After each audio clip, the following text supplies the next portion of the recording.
السلام علیکم۔ آج ہم بنائیں گے الفاظ کے جملے۔ جانشین، علماء کرام ہی در حقیقت پیغمبروں کے جانشین ہیں۔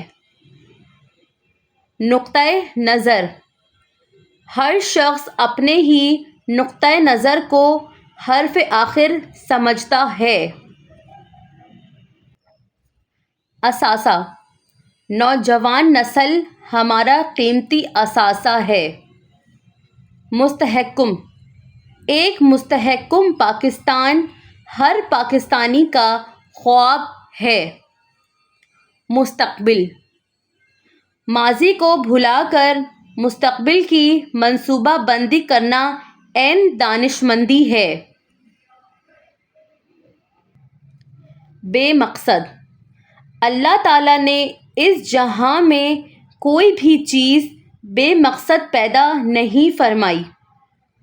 جزاک اللہ۔